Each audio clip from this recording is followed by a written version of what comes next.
Mi nombre es Camila Reyes. Tengo 30 años. El martes pasado, me senté sola en mi oficina en Seattle. Miré la pantalla de mi teléfono y escuché 45 mensajes de voz por WhatsApp. Eran de mi familia, personas con las que no había hablado en 7 largos años. Ninguno de ellos dijo, lo siento. Ni una sola persona se disculpó. Cada mensaje terminaba con las mismas 2 palabras. Te necesitamos. 7 años antes, salí de la casa de mi madre en Texas con una sola maleta, $300 en el bolsillo y la ropa que llevaba puesta. Después de que me fui, mi familia le dijo a todos en nuestra iglesia y en nuestro vecindario que yo había perdido la cabeza. Dijeron que yo era inestable, que necesitaba ayuda psiquiátrica. Fingieron estar muy preocupados frente a la comunidad, pero en el fondo, no sentían preocupación, sentían alivio. Y habrían seguido aliviados para siempre, si mi hermana mayor no hubiera buscado mi nombre en internet la semana pasada. Pero antes de contarles cómo la mentira de mi familia se derrumbó, los invito a darle me gusta a este video y suscribirse si alguna vez han sentido que no encajan en su propia familia. Déjenme saber en los comentarios desde dónde me están escuchando. Ahora, déjenme llevarlos de vuelta a la Nochebuena del año 2017. La noche en que todo se rompió para siempre. San Angelo, Texas. Un pueblo donde la comunidad lo es todo y donde las apariencias importan más que la verdad. Las cenas de Nochebuena en la casa de los Reyes siempre se veían perfectas desde afuera. Mi madre sacaba su mejor vajilla. 15 parientes se apretaban alrededor de la mesa del comedor. Mi padre servía sidra mientras mis tíos hablaban demasiado fuerte sobre política y negocios. Yo tenía 23 años. Trabajaba en 2 lugares al mismo tiempo. Por las mañanas limpiaba oficinas en el centro, y por las tardes era mesera en un restaurante de comida mexicana. Ahorraba cada billete que caía en mis manos. Mi hermana Elena, en cambio, acababa de ser nombrada gerente en el banco local. Tenía el esposo perfecto, la casa perfecta y el título perfecto. Esa noche, mi madre se puso de pie en la cabecera de la mesa y levantó su copa. Miró a Elena con los ojos brillantes de orgullo. Por Elena, dijo mi madre.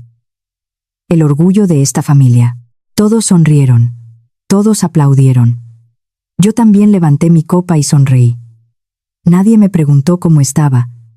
Nadie preguntó si estaba cansada después de trabajar 14 horas ese mismo día. En mi propia familia, yo era un fantasma que solo servía para limpiar la mesa. Pero esa noche, yo tenía una pregunta que no podía esperar más. Esperé hasta que sirvieron el postre y el ruido bajó un poco. Mamá, pregunté con cuidado, ¿queda algo de dinero en el fondo que dejó la abuela Carmen? La habitación se quedó en silencio. No fue un silencio normal. Fue un silencio frío. Peligroso. Mi madre bajó lentamente su taza de café. Miró a mi padre, luego miró a mis tíos, y finalmente clavó sus ojos en mí. Su voz cambió, usando ese tono dulce y falso que reservaba para cuando quería humillarme frente a los demás. Esto es con lo que he tenido que lidiar, dijo mi madre, suspirando. Camila ha estado actuando de manera muy errática últimamente. Sentí un nudo en el estómago. Mi tía Silvia se inclinó y me tocó la mano con lástima. Mija, tu madre solo quiere lo mejor para ti. No le hagas pasar un mal rato hoy. No respondí. Me levanté en silencio. Recogí los platos sucios y me fui a la cocina a lavarlos. Porque ese era mi papel en la familia. Ellos celebraban. Yo limpiaba. El agua de la llave estaba corriendo, pero la cocina estaba lo suficientemente cerca como para escuchar las voces en el comedor. Entonces, escuché a mi madre hablando en voz baja con mi tía Silvia. El dinero de Carmen sirvió para pagar el enganche de la casa de Elena, le susurró mi madre, y también para pagar las deudas de su esposo. Camila no necesita ese dinero.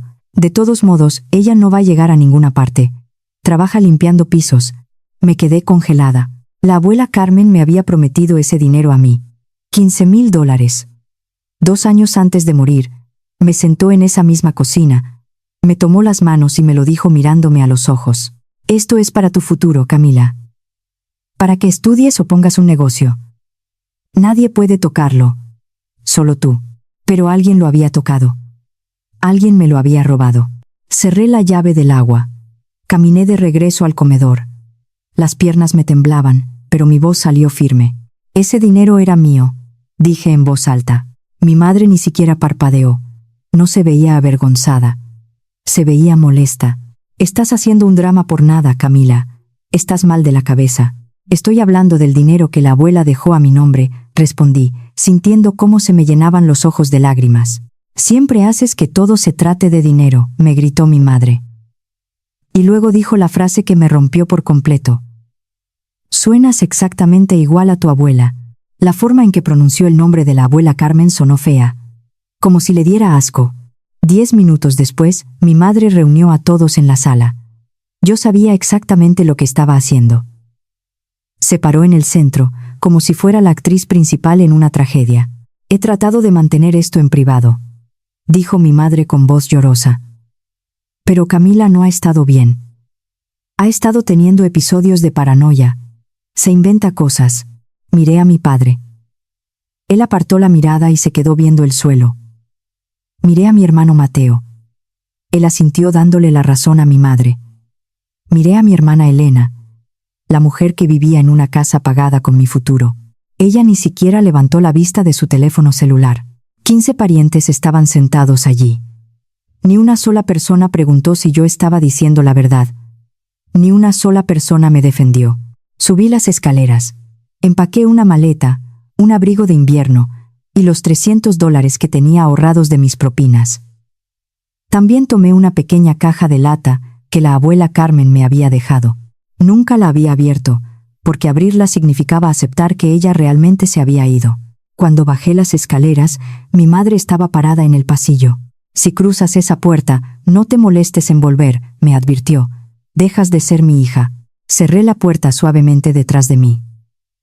Porque, en el fondo, yo ya sabía algo que ella no. Nunca iba a volver. El viento frío de Texas me golpeó la cara mientras caminaba hacia la estación de autobuses. Compré un boleto de la línea Greyhound. El lugar más lejano que podía pagar con mi dinero era Seattle, en el estado de Washington.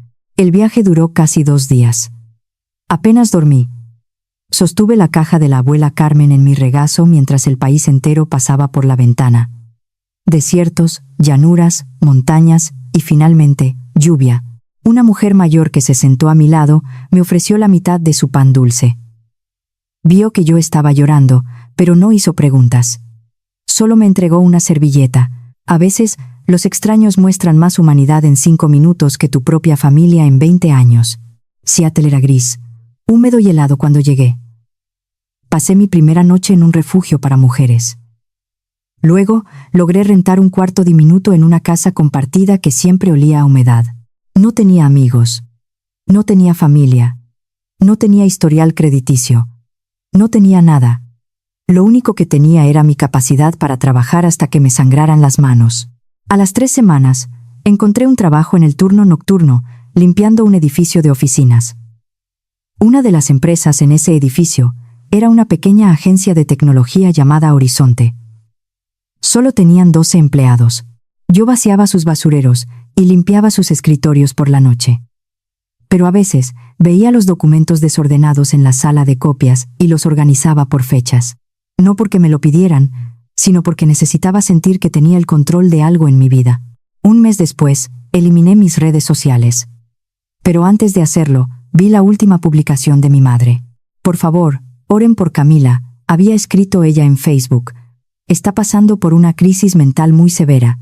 Solo esperamos que Dios la proteja y que no se haga daño a sí misma, donde quiera que esté. Los comentarios estaban llenos de lástima hacia mi madre. Mi hermano Mateo fue el primero en comentar. Siempre fue la oveja negra, escribió. 60 personas le dieron me gusta.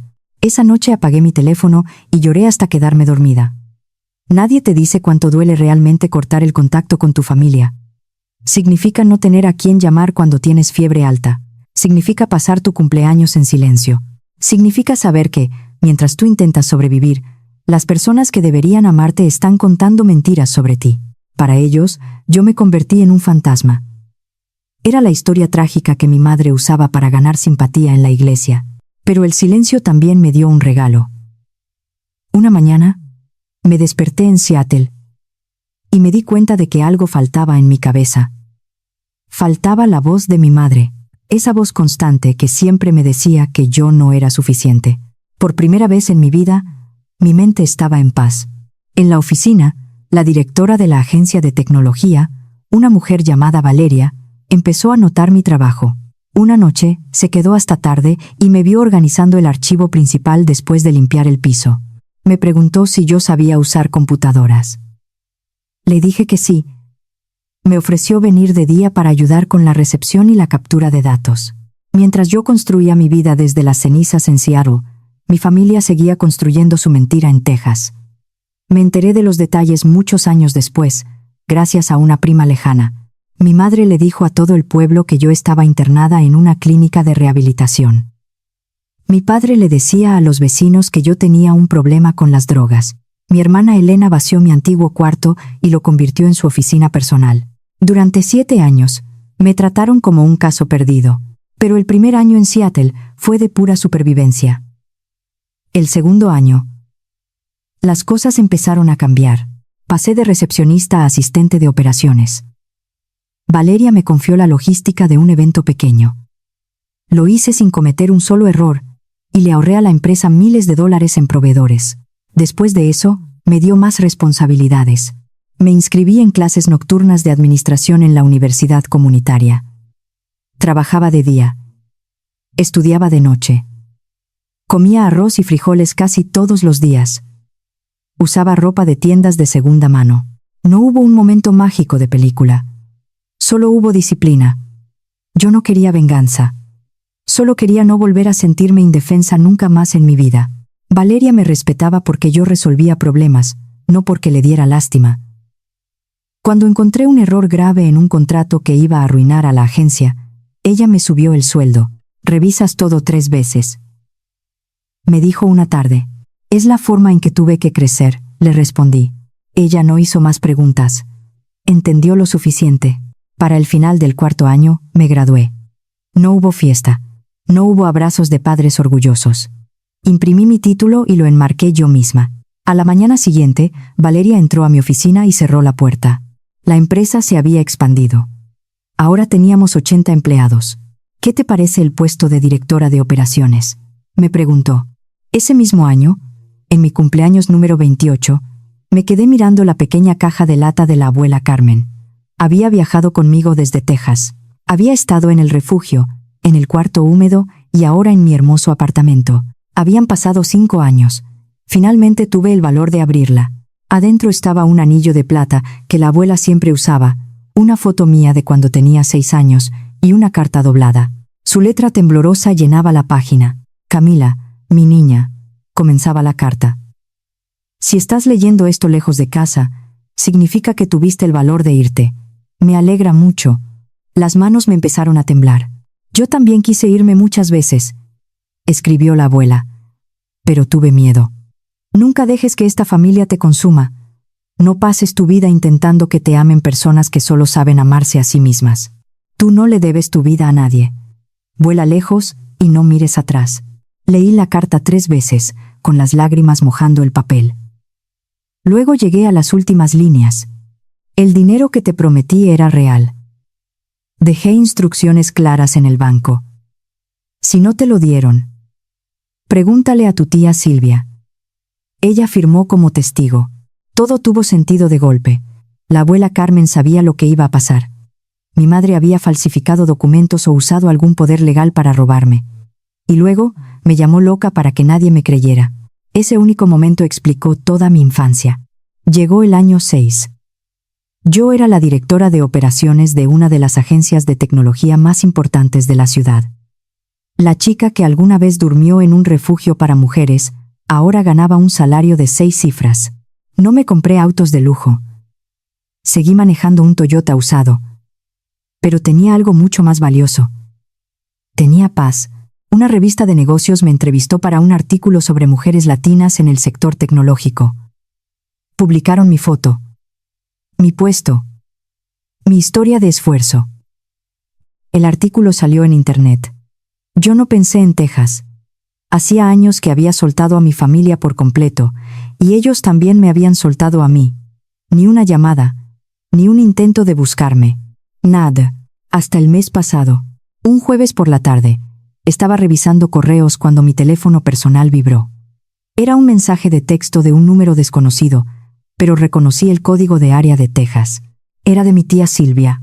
Camila, perdón por contactarte así, pero tienes que saberlo. Tu hermana Elena acaba de divorciarse.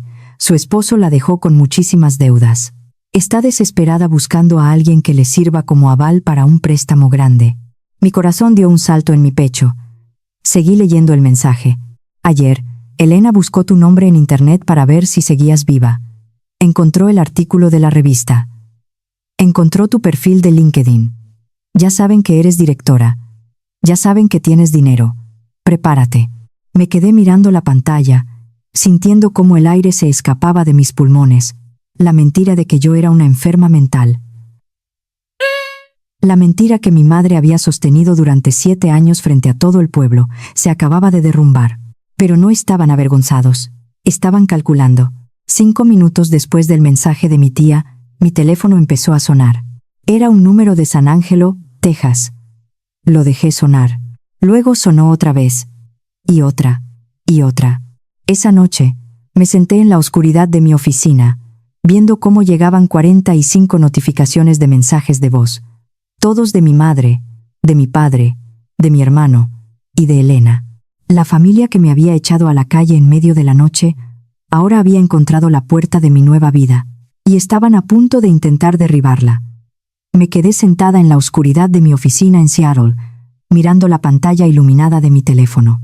45 mensajes de voz. Todos desde San Ángelo, Texas. Respiré profundo y le di reproducir al primer mensaje. Era mi hermana Elena. Su voz sonaba exageradamente dulce, casi artificial. Hola hermanita, decía. ¿Cuánto tiempo sin saber de ti? Te extraño mucho. Llámame en cuanto escuches esto. Necesito hablar contigo. Es urgente. El siguiente era de mi padre. Sonaba nervioso, dudando en cada palabra. Camila, hija. Tu madre y yo hemos estado pensando mucho en ti. Podríamos usar tu ayuda por aquí. Las cosas están difíciles. Luego escuché a mi hermano Mateo. Quería dinero para invertir en un supuesto negocio de autos. Y finalmente, escuché a mi madre. Su voz era fría, exigente. No había ni un rastro de cariño en sus palabras. La sangre llama, Camila. Eres una Reyes. La familia es la familia, y nos debes respeto. Contesta el teléfono. Elena siguió llamando y dejando más mensajes. En el último de ellos, su voz dulce se había quebrado por completo, y sonaba desesperada. Por favor, Camila, decía llorando. Ayúdame. No dejes que el banco me quite la casa. Ayúdame. Ahí estaban. Esas 2 palabras. Ayúdame. Escuché los 45 mensajes, uno por uno. Ni una sola persona dijo, lo siento. Ni una sola persona dijo, nos equivocamos al tratarte así. Ni siquiera mi madre tuvo el valor de decir, perdóname por robar el dinero de tu abuela. Solo querían mi firma, mi dinero, mi estatus. Me recargué en la silla y miré el techo de mi oficina. Había pasado 7 años reconstruyendo mi vida desde cero, limpiando pisos, durmiendo poco, trabajando hasta el cansancio. Y la primera vez que mi familia me contactó fue para pedirme algo. Puse mi teléfono en modo de no molestar. No le respondí a nadie.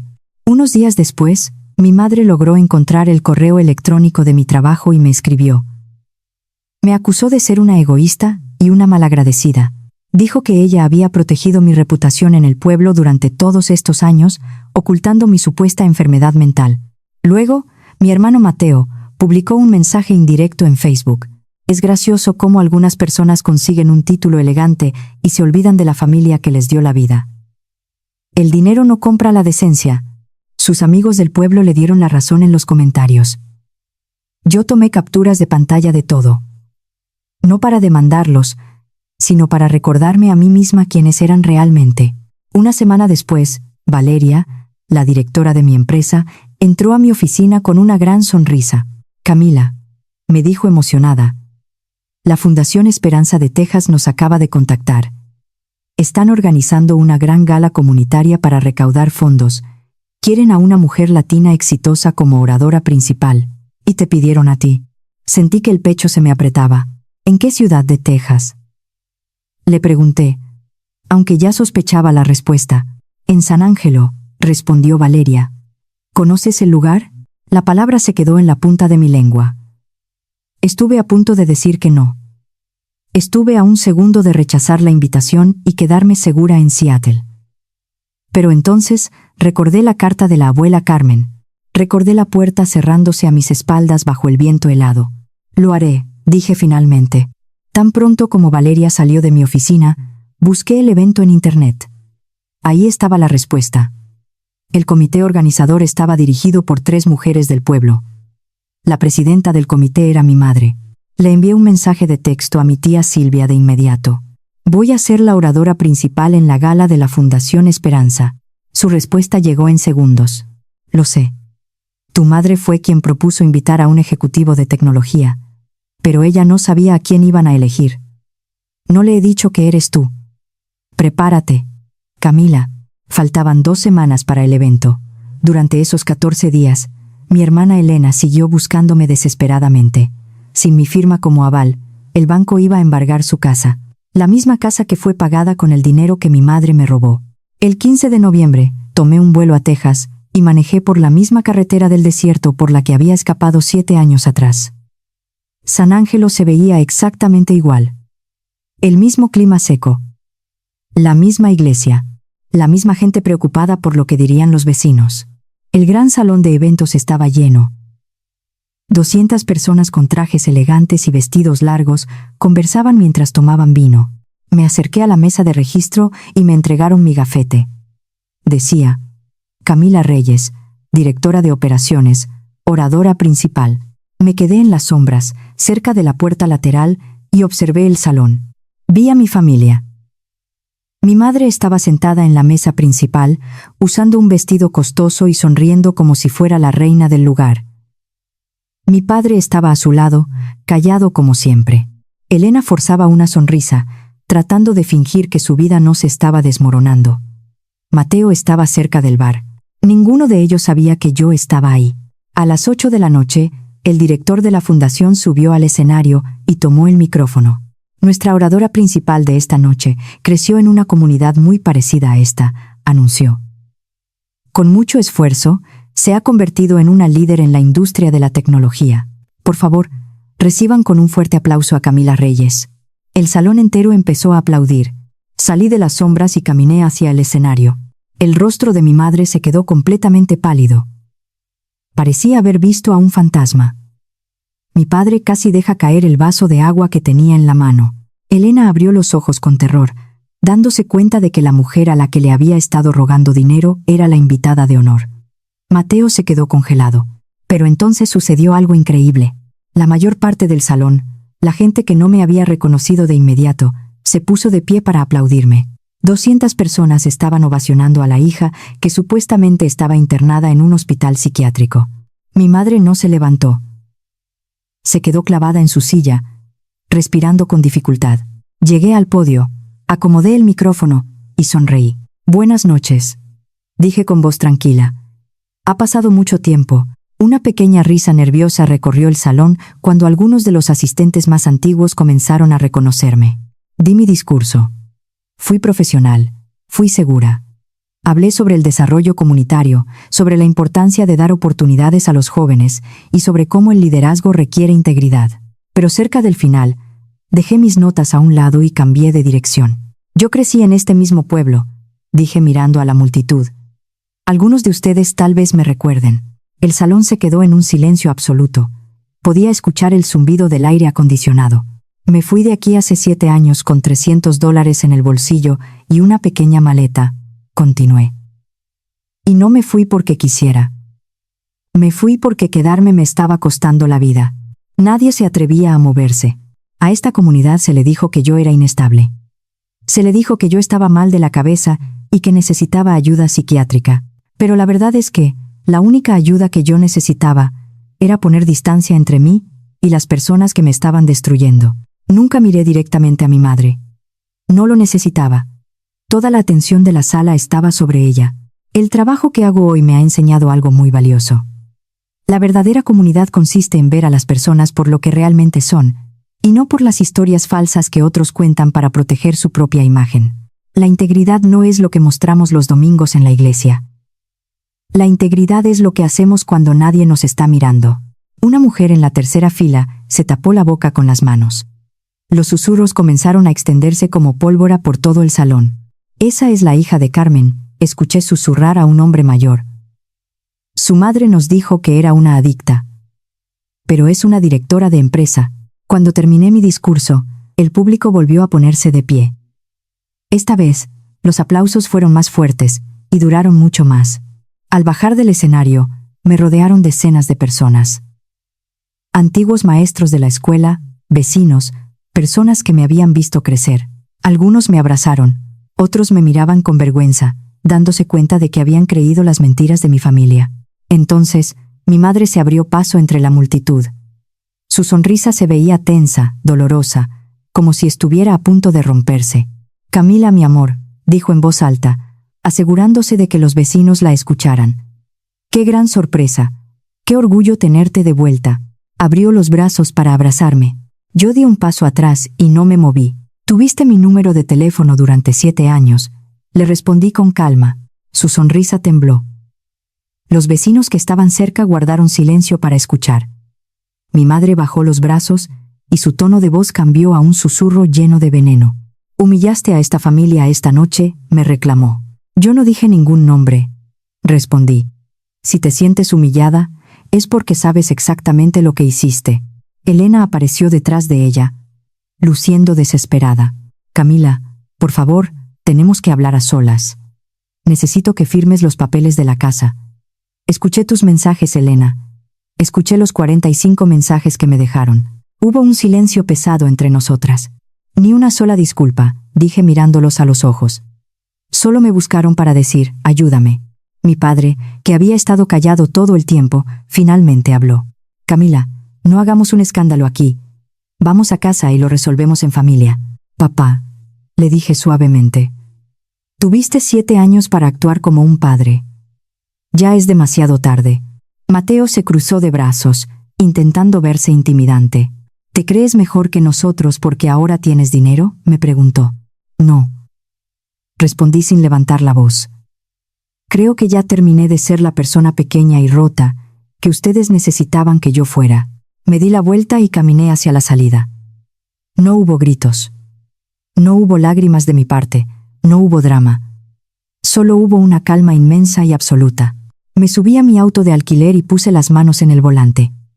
Dentro de ese salón de eventos, la imagen perfecta de la familia Reyes se estaba cayendo a pedazos.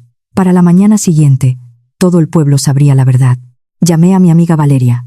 «Ya está hecho», le dije. «¿Cómo te sientes?», me preguntó. Miré las luces de la calle a través del cristal. Me siento como si acabara de nacer. Esa misma noche, desde mi habitación de hotel, envié un único correo electrónico a mi madre, mi padre, Elena y Mateo. Fui muy clara. Les dije que no iba a firmar ningún préstamo. No iba a enviar dinero para negocios. No iba a pagar sus deudas. Les escribí que, si algún día querían tener una relación real conmigo, tenía que empezar con honestidad, con una disculpa sincera, sin excusas, sin manipularme con frases como «la familia es la familia». Hasta que ese día llegara, mi respuesta era y seguiría siendo no. A la mañana siguiente, volé de regreso a Seattle. Una semana después, tomé una decisión sobre el dinero que me habían robado. Ya no quería recuperarlo. Quería convertirlo en algo hermoso. Hablé con la universidad comunitaria donde estudié y creé un fondo de apoyo económico para jóvenes latinas que tuvieran que escapar de hogares tóxicos. Jóvenes que tuvieran que trabajar de noche para pagar sus estudios. Nombré al fondo Beca Comunitaria Carmen Reyes. La universidad publicó una nota en su página web, junto con la foto de cuando yo tenía 6 años y la abuela Carmen me abrazaba por la espalda. No fue un acto de venganza, fue mi forma de cambiar el final de la historia. Unos días más tarde, mi tía Silvia me llamó por teléfono. Estaba llorando. «Debía haberte defendido hace 7 años», me susurró. «Fui una cobarde». «Me lo estás diciendo ahora, tía», le respondí. «Sé que no es suficiente», dijo ella. No, no lo es, admití. Pero es un principio. Luego, me contó lo que pasó en el pueblo después de la gala. La comunidad le dio la espalda a mi madre. La gente la miraba con desprecio en la calle, en el supermercado y en los pasillos de la iglesia. La mentira que le tomó 7 años construir se desmoronó en una sola noche. El director de la Fundación Esperanza le pidió que renunciara al comité organizador. Mi padre se mudó a la habitación de invitados de su casa. No se divorciaron, pero la distancia entre ellos se volvió insalvable. Una noche, mi tía escuchó a mi padre levantar la voz por primera vez en su vida. «Mentiste sobre tu propia sangre», le gritó mi padre a mi madre. Y Camila demostró que eras una mentirosa sin tener que decir tu nombre en voz alta. Mi madre intentó culparme por haber puesto al pueblo en su contra. Pero mi padre le respondió algo que me sorprendió. «No», le dijo. «Tú hiciste esto sola». Por su parte, Elena perdió la casa. El banco la embargó. Sin dinero y sin opciones, tuvo que mudarse de regreso a la casa de mis padres. Y por una ironía del destino, tuvo que dormir en mi antigua habitación. La hija dorada ahora dormía mirando el techo del mismo cuarto del que me habían expulsado. Mateo también enfrentó las consecuencias de sus actos. Su prometida vio los mensajes llenos de resentimiento que él publicó sobre mí. Hizo sus maletas y lo dejó. «No quiero casarme con un hombre que odia a su propia hermana por tener éxito», le dijo antes de irse. No sentí alegría al escuchar todo esto. Principalmente, sentí tristeza. Elena había pasado toda su vida protegida bajo las alas de mi madre, y ahora no sabía cómo sobrevivir sola en el mundo real. A veces, ser el hijo favorito también es una prisión. Un mes después, recibí una carta escrita a mano por mi padre. Me pedía perdón. No en nombre de mi madre, sino por él mismo. Por cada vez que guardó silencio. Por cada vez que bajó la mirada. «Merecías un padre que te defendiera», escribió al final de la página. Leí la carta 2 veces. Luego la guardé en un cajón. Fue la primera disculpa real que recibí de mi familia. Aún no estoy lista para hablar con él, pero la carta fue un paso hacia la sanación. Hace un par de semanas, organicé una cena de domingo en mi apartamento en Seattle. Valeria reía en el sofá mientras bebía vino barato. Mis compañeros de trabajo ayudaban a poner la mesa. Los platos no combinaban entre sí. La comida era sencilla. La mesa tenía algunos rayones en la madera, pero cada persona que estaba sentada en ese lugar quería estar ahí. Nadie fingía. Nadie competía. Nadie trataba de humillar al otro. Miré alrededor de esa pequeña mesa y pensé en la enorme cena de Nochebuena en Texas, donde rodeada de 15 parientes, me sentía completamente sola e invisible. Esta pequeña mesa en Seattle era más cálida, más segura, más real. No sé qué pasará en el futuro con mi familia de sangre. Quizás nunca cambien. Quizás algún día logremos tener una conversación honesta. Pero por primera vez en mi vida, estoy en paz con la incertidumbre. La puerta de mi vida no está abierta de par en par para ellos, pero tampoco está sellada con candado. Simplemente está esperando. Esperando a que alguien llegue con algo más que la frase «ayúdame». Si estás escuchando esta historia y te suena familiar, necesito que me escuches con mucha atención. No eres una persona egoísta por proteger tu salud mental. No estás loco ni loca por decir que ya no puedes más. Y no eres un malagradecido por exigir que te respeten. A veces, las personas que te llaman rebelde o difícil simplemente están enojadas porque ya no pueden manipularte. Mi familia pasó años repitiendo la palabra «ayúdame». Pero las palabras que yo necesitaba escuchar eran muy diferentes. «Lo siento». Y créanme, no significan lo mismo. No le debes tu salvación a personas que se niegan a admitir que te hicieron daño. Solía pensar que la familia significaba soportarlo todo, sin importar cuánto doliera. Ahora entiendo algo mucho mejor. La verdadera familia te elige. Y no te eligen porque necesiten que les pagues una deuda, o porque tu firma les sirva para un banco, o porque la culpa los obligue. Te eligen porque te aman por lo que eres. Lo más valiente que hice en mi vida no fue irme de casa con $300. Lo más valiente que hice fue negarme a regresar cuando finalmente me llamaron, sabiendo que solo me buscaban por interés. Mi nombre es Camila Reyes. Tengo 30 años. Y la posesión más valiosa que tengo es la paz que luché por construir. Esa es mi historia. Si llegaste hasta aquí, gracias de corazón. Antes de irme, quiero hacerte una pregunta muy honesta. Si esa familia que te lastimó te llamara mañana por la mañana después de años de silencio, ¿qué crees que te dirían? ¿Ayúdame o lo siento? Cuéntamelo en los comentarios. Los estaré leyendo a todos. Y si quieres escuchar más historias de vida y superación como esta, revisa la descripción del video. Gracias por escucharme. Nos vemos en la próxima historia.